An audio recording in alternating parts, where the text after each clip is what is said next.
जगद्गुरू स्वामी शांतिगिरीजी महाराज यांच्या प्रमुख उपस्थितीत मालोजीराजे भोसले गडीवरती शिवजन्मोत्सव साजरा। शहर जिल्ह्यात देखील शिवजयंती उत्सवात साजरी। छत्रपती शिवरायांचा जन्मोत्सव जगभरात अनेक ठिकाणी संपन्न होत असतो, परंतु ज्या भूमीत स्वराज्याचं स्फुल्लिंग पेटलं असे मालोजीराजे भोसले गडी श्री क्षेत्र वेरूळ येथे प्रथमच जय बाबाजी भक्त परिवाराच्या वतीने जगद्गुरू जनार्दन स्वामी मौनगिरीजी महाराज यांचे उत्तराधिकारी जगद्गुरू स्वामी शांतिगिरीजी महाराज यांच्या प्रमुख उपस्थितीमध्ये शिवजन्मोत्सव अनेक मान्यवरांच्या आणि शिवभक्तांच्या उपस्थितीमध्ये संपन्न झाला। या प्रसंगी बाबाजींच्या शाळेतील अनेक विद्यार्थ्यांनी वेगवेगळ्या भाषेमध्ये शिवछत्रपतींचे शिवविचार शिवभक्तांच्या समोर मांडले। शिवजन्मोत्सव सोहळ्यामध्ये महत्त्वाची भूमिका पार पाडणारे राजेंद्र पवार यांनी प्रास्ताविक आणि आभार प्रदर्शन व्यक्त करताना मोलाचे विचार मांडले। राजेंद्र पवार यांनी पुढे बोलताना म्हटलंय की मी कायम म्हणत असतो, आपला जन्म शिवछत्रपतींच्या काळात मावळा म्हणून व्हायला पाहिजे होता किंवा स्वातंत्र्य लढ्यामध्ये तरी आपला कार्यकाळ असायला पाहिजे होता। आपल्याला शिवप्रभूंचा आणि क्रांतिकारकांचा सहवास लाभला असता, परंतु जन्म मृत्यू काही आपल्या हातात नसतो, परंतु आपल्या नशिबात छत्रपती शिवराय आणि क्रांतिकारक यांच्या विचारांची सेवा करण्याची संधी आता आपल्याला भोवती आलेली आहे। म्हणूनच मी गेल्या 8 वर्षांपासून गाव तथा संपूर्ण जिल्हा एकत्र करून 18 मार्चला स्वराज्य संकल्पक शहाजी महाराजांची जयंती पुढाकार घेऊन साजरी करत आहे आणि आता महाराष्ट्रभरातून या जयंतीला शिवभक्त हजेरी लावतात। कर्नाटक राज्यातील होदेगिरी येथे स्वराज्य संकल्पक शहाजीराजे महाराज यांची मूळ समाधी आहे, तीही दुर्लक्षित आहे। म्हणूनच गेल्या 4 वर्षांपासून मी तिथे काम करण्याचं ठरवलंय। दरवर्षी 23 जानेवारी शहाजी महाराज पुण्यतिथीला कर्नाटक राज्यात होदेगिरी येथे जाऊन महत्त्वाची जबाबदारी पार पाडतो। भोसले घराण्यातील प्रत्येक सदस्याने राष्ट्र आणि समाज उन्नतीसाठी रक्षणासाठी कार्य केलेलं आहे, परंतु त्यांच्या कुटुंबातील महापुरुषांच्या समाध्या अनेक ठिकाणी दुर्लक्षित आहेत, तेथेही काम होणं गरजेचं आहे। बाबाजींच्या कृपेने मी शहाजी महाराज समाधी होदेगिरी सहित येथे जेथे शिवप्रभूंच्या परिवारातील सदस्यांच्या पाऊलखुणा आहेत तेथे सेवा कार्य करण्याचा संकल्प मी घेतलाय आणि यासाठी बाबाजी आणि शिवप्रभू मला बळ देतील हा माझा विश्वास आहे। या प्रसंगी माजी केंद्रीय अर्थ राज्यमंत्री तथा खासदार भागवत कराड यांनी मनोगत व्यक्त करताना सांगितलंय की वेरूळ येथील शहाजीराजे महाराज स्मारक विकासासाठी जे जे करता येईल ते मी करण्याचा प्रयत्न करेल आणि आत्ताच प्रयागराज येथे कुंभमेळ्यामध्ये जगद्गुरू पदवी स्वामी शांतिगिरीजी महाराजांना मिळाली, त्यांचाही विशेष सत्कार शहरात आम्ही ठेवणार आहोत। त्याचं कारण असं आहे की निर्व्यसनी समाज घडवणं आणि क्रियाशील सेवक तयार करणं हे सुद्धा राष्ट्रीय कार्यच आहे। यासाठी उत्तराधिकारी म्हणून शांतिगिरीजी महाराजांचं कार्य मोठं आहे, अशा भावना त्यांनी शिवजन्मोत्सव सोहळ्यामध्ये व्यक्त केल्या। जगद्गुरू स्वामी शांतिगिरीजी महाराज यांनी शिवकार्यावरती प्रवचन देत असताना भक्तांना उपदेश दिला की छत्रपती शिवराय यांचे कार्य महान आहे, त्यांना घडवण्यासाठी स्वराज्य संकल्पक शहाजीराजे महाराज मासाहेब जिजाऊ यांनी विचाराची शिदोरी शिवप्रभूंना दिली। त्यांच्याच म्हणजेच भोसले घराण्याच्या विचारातून छत्रपती शिवरायांनी स्वराज्याची सेवा करणारे मावळे घडवले। स्वराज्याच्या निर्मितीमध्ये प्रत्येक महत्त्वाच्या लढाईमध्ये स्वतः शिवछत्रपतींनी सहभाग घेतला। जीवाची पर्वा न करता रयतेच्या कल्याणासाठी अनेक जोखमी त्यांचाच वारसा पुढे छत्रपती संभाजीराजांनी चालवला। स्वराज्यासाठी बलिदान देणारे जगातील महान व्यक्ती म्हणजेच छत्रपती संभाजीराजे आणि त्यांचा पराक्रम याचा वारसा भोसले घराण्याने आपल्याला दिलाय। त्यांचेच वंशज आपण प्रत्येक जण आहोत। म्हणूनच आज मालोजीराजे भोसले गडीवरती आपण शिवजन्मोत्सव साजरा करत आहोत आणि हा सोहळा प्रत्येक वर्षी मोठ्या उत्साहात आपण साजरा करणार आहोत। मालोजीराजे गडीवरील शिवजन्मोत्सव सोहळा येणाऱ्या काळात भव्य दिव्य होईल असा विश्वास आम्हाला आहे, कारण राजूभाऊ पवार सारखे बाबाजींच्या कार्यातील अनेक मावळे छत्रपती शिवरायांच्या विचाराने प्रेरित आहेत, असं मत जगद्गुरू स्वामी शांतिगिरीजी महाराज यांनी व्यक्त केलं। मिरवणुकीसहित सांस्कृतिक कार्यक्रमाने शिवजन्मोत्सव संपन्न झाला। त्यानंतर जगद्गुरू जनार्दन स्वामी मौनगिरीजी महाराज यांच्या आश्रमात शिवभक्तांना महाप्रसाद वाटप करण्यात आला। या प्रसंगी जय बाबाजी भक्त परिवारातील पदाधिकारी तथा माता भगिनी आणि शिवभक्त उपस्थित होते।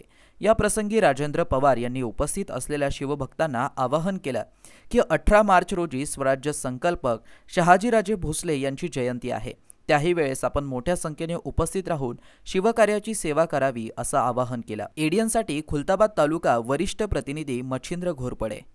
आपण शिवजयंती साजरी करत आहोत, त्या निमित्तानं शिवजयंतीच्या निमित्तानं मी सर्वप्रथम हिंदवी स्वराज्याचे संस्थापक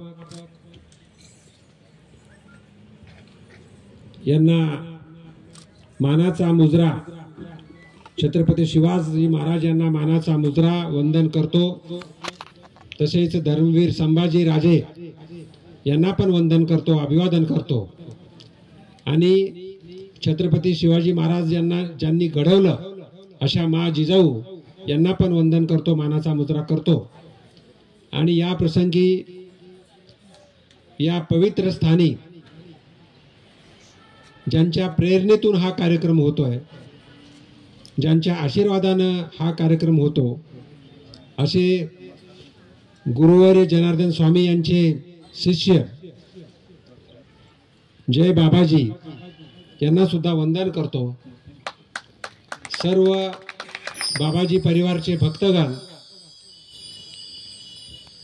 आमचे मित्र पवार साहेब आणि जमलेल्या माझ्या विद्यार्थी मित्रांनो आणि गुरुकुलमधील शिक्षक बंधू आणि भगिनींनो, मी शिवाजी महाराजांचं थोडकं भाषण ऐकलं, विद्यार्थ्यांचं भाषण ऐकलं। आणि जसं विद्यार्थ्यांच्या भाषणातून आणि डग सरांच्या भाषणातून आपण ऐकलं की आपण आज हिंदू म्हणून जे अभिमानानं जगतोय, या जगातील हिंदू धर्म जो आज आहे ते केवळ आणि केवळ छत्रपती शिवाजी महाराजांनी हिंदवी राज्याची स्थापना केली म्हणून ते शक्य आहे। आपल्या सर्वांना माहीत आहे, त्या काळामध्ये 1630च्या काळामध्ये म्हणजे 16व्या शतकामध्ये उत्तर भारतामध्ये सगळीकडे मोगलांचं राज्य होतं। एवढंच नाही तर मोगल राजा औरंगजेब आपल्या शहरात आला होता आणि हा भाग काबूल कसा करावा, इथल्या हिंदू लोकांना ताब्यात घेऊन मुसलमान राज्य कसं करावं, हे सगळं त्याचे प्रयत्न चालू होते। पण मा जिजाऊच्या प्रेरणेने, मा जिजाऊच्या दिलेल्या शिकवणीमुळे अवघ्या 16व्या वर्षात शपथ घेऊन शिवाजी महाराजांनी काम केलं, सर्व मराठी मावळ्यांना एकत्र केलं आणि त्यांचं प्रखर सगळ्याच क्षेत्रामध्ये प्रावीण्य असं काम त्यांनी केलं आणि हिंदवी राज्याची स्थापना केली। त्यांच्याच प्रेरणेतून धर्मवीर संभाजी राजे हे तयार झाले।